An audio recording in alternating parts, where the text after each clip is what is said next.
Today we'll be doing this question that appeared in Leetcode Weekly Contest 3222491. Divide players into teams of equal skill.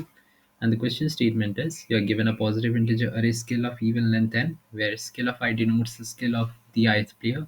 Divide the player in into n by 2 teams of size 2 each, such that total skill of each team is equal and the chemistry of a team is equals to the product of the skills of the players on the team. Return the sum of chemistry of all teams, or return -1 if there is no way to divide the teams such that the total skill of each team is equal.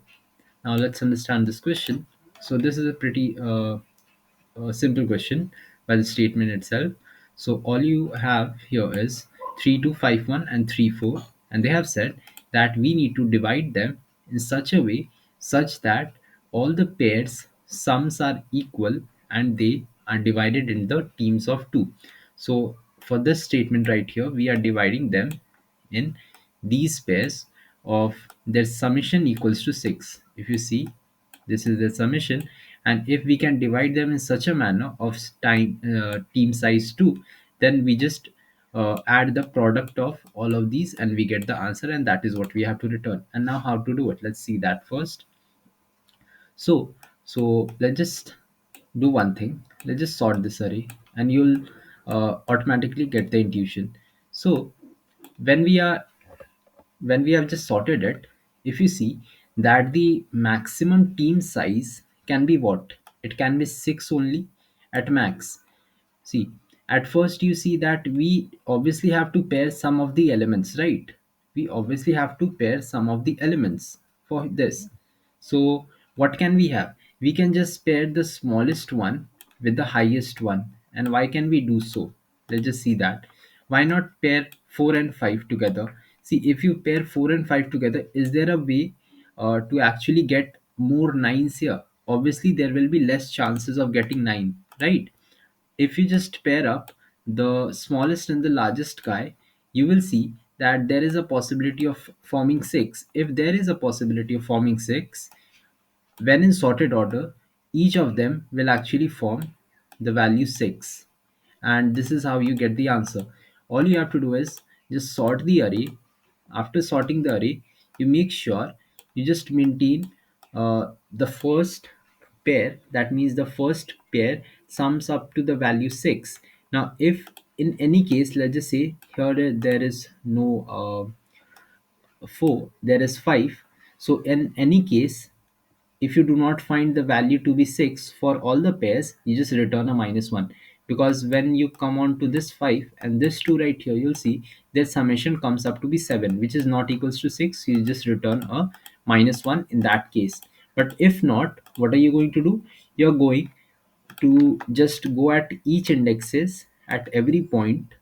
Okay, so at each indexed at every point, so there will be a pointer at the starting and at the ending, and every time both of the pointers will move on simultaneously and they'll just take the multiplication or the product of both of these guys and add it to your answer. Okay, so this is the whole intuition. This is pretty simple one, and all you have to do is just not use much brain and just sort it and just do it. So at first what I did was I was just thinking of a map approach, which was also actually correct, but that was overcomplicating it. That was not necessary also. So after that I just did the sorting one and it was accepted one. So yeah, so what do we do at first? We just sort the array right here. We are starting from here, and this sum actually is not required. Why have I done that? I don't know, but this part is actually not required. You can just skip this part. So what are we going to do? At first we are checking if the size is equals to 2, then it is always possible. So I'm just returning the product of these guys right here. I'll just remove this itself. And after that, what are we going to do? I've just declared the answer variable, and after that we sort the whole array. And as we discussed at the first instance, what are we going to do? There are some numbers in between. Let's just say we are just going to take the summation of these two guys, okay, which comes up to be 6. Now for every pair that we will be checking, we will try to see that, okay, is the sum equals to this guy or not. If it is not, we just directly return a -1, right? So that is what I've done. I've stored it in a temporary variable, the summation of first and the last guy.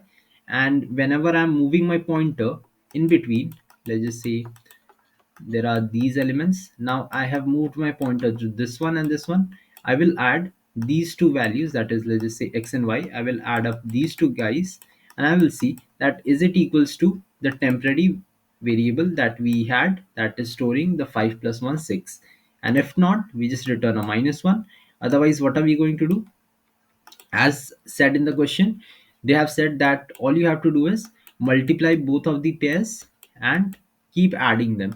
So I've just multiplied them, and I'm just adding it into my answer, and at the end of the day just return the answer and you'll be done for.